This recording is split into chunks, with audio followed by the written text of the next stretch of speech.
Trigonometría, bienvenidos y gracias por elegir nuestros videos. El video que verán a continuación trata de operaciones con vectores, específicamente la suma de múltiples vectores. Para ello se usarán las razones trigonométricas seno y coseno. También se calculará la dirección del vector resultante. Veamos el siguiente ejemplo. Dice determinar la magnitud y la dirección del vector resultante de los siguientes vectores. Por acá observamos que tenemos dentro de un diagrama XY 5 vectores cuyos módulos son 50 para el vector 1, 15 para el vector 2, 30 para el vector 3, 12 para el vector 4 y 35 para el vector 5. Estos vectores se encuentran con direcciones diferentes, por lo tanto debemos descomponerlos para poder sumarlos. El primer paso que debemos dar es determinar el ángulo de cada uno de los vectores con respecto al eje X positivo.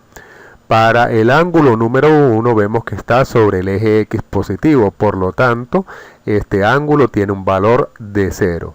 El vector número 2 se encuentra alejado 40 grados del eje X positivo, por lo tanto este es su valor.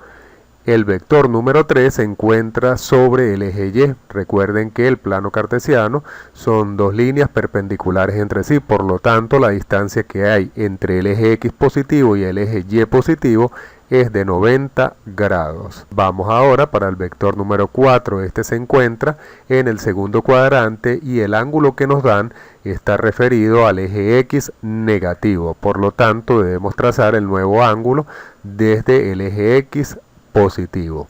Para conseguir este ángulo usamos la recta X. Esta recta tiene un ángulo de 180 grados. Si le quitamos los 20 grados vamos a obtener la distancia que hay desde el eje X positivo hasta donde se encuentra el vector número 4. Y esta distancia es de 160 grados. Vamos ahora hacia el vector número 5. El vector número 5 nos dan como referencia un ángulo desde el eje Y negativo. Y lo que se necesita es la referencia desde el eje X positivo. Así que trazamos este ángulo desde el eje X positivo. Recuerden que esto siempre se hace en dirección contraria al movimiento de las manecillas del reloj. Veamos acá, si cada cuadrante tiene 90 grados, entonces simplemente lo que tenemos que contar es la cantidad de cuadrantes. Por acá tendremos 1, 2, 3 cuadrantes que lo vamos a multiplicar por 90. Y luego sumaremos esta parte del ángulo que se encuentra en el cuadrante 4, que es de 27 grados. De esta manera conseguimos el ángulo para el vector 5, el cual es de 297 grados. Una vez determinado cada uno de los ángulos y con el valor de cada uno de los vectores, vamos a comenzar a determinar el cálculo de las componentes de cada uno de los vectores en X. Para ello vamos a utilizar la siguiente ecuación. La componente de un vector en X es igual al valor del vector multiplicado por el coseno que éste forma con respecto al eje X positivo. Comencemos con el vector número 1, su componente en X va a ser igual a 50, que es su magnitud, por el coseno que este forma, que es de 0 grados. Esto nos va a dar que la componente en X es de 50. Vamos ahora para el vector número 2, su componente es de 15, el ángulo que lo separa del eje X positivo es de 40, por lo tanto su componente es de 11,49.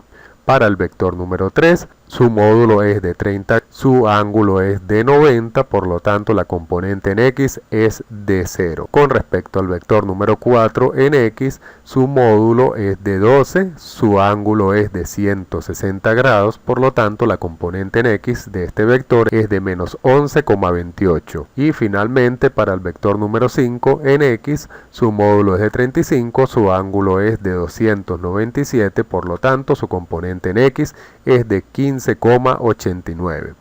Para calcular la resultante de todos los vectores en el eje X, lo que hacemos es sumar o restar de acuerdo al signo. 50 más 11,49 más 0 menos 11,28 más 15,89, obteniéndose la resultante en X de 66,10. Vamos ahora a calcular las componentes en el eje Y.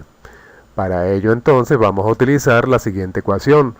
La componente del vector en Y va a ser igual al módulo del vector multiplicado por el seno del ángulo que lo separa del eje X positivo. Iniciemos con el vector número 1, su componente en Y va a ser igual a su módulo de 50 multiplicado por el seno de su ángulo, y esto nos va a dar que la componente en Y para el vector número 1 es de 0. Para el vector número 2, la componente en Y va a ser igual a su módulo, que es 15, multiplicado por el seno de 40 grados. Esta componente tiene un valor de 9,64. Para el vector número 3, su módulo es de 30 y su ángulo es de 90, por lo tanto su componente en Y es de 30. Vector número 4, su módulo es de 12, su ángulo es de 160 grados, por lo tanto su componente en Y es de 4,10. Y finalmente, para el vector número 5, su módulo es de 35, su ángulo es de 297, por lo tanto su componente en Y es de menos 31,19. Vamos ahora a calcular la resultante de las componentes en el eje Y. Para ello entonces vamos a realizar la operación que tenemos en la columna: 0 más 9,64 más 30 más 4,10 menos 31,19, teniendo la resultante en Y de 12,55. Una vez obtenidas las resultantes de los vectores en X y la resultante de los mismos en Y, procedemos a calcular el vector resultante de la suma de todos los vectores. Para ello entonces vamos a utilizar el teorema de Pitágoras. Vamos a sumar la resultante de x al cuadrado más la resultante de y al cuadrado. Sustituimos estas resultantes: 66,10 para el caso de x y 12,55 para el caso de y. Resolvemos y obtenemos entonces que la resultante de la suma de estos 5 vectores es de 67,28. Finalmente calcularemos la dirección. Para esto vamos a utilizar la arcotangente de la resultante de los vectores en y dividido entre la resultante de los vectores en x. Esta arcotangente nos queda como 12,55 sobre 66,10, obteniéndose la dirección para el vector resultante de 10,75 grados. Tanto la resultante en x como la resultante en y nos dieron positivo, por lo tanto el vector se encuentra en el cuadrante número 1, así que este ángulo es directamente la dirección que buscamos del vector. Si este video te fue de utilidad, no olvides darle me gusta. Recuerda dejar tus comentarios y suscríbete al canal para que reciba los nuevos videos de física, química y matemáticas.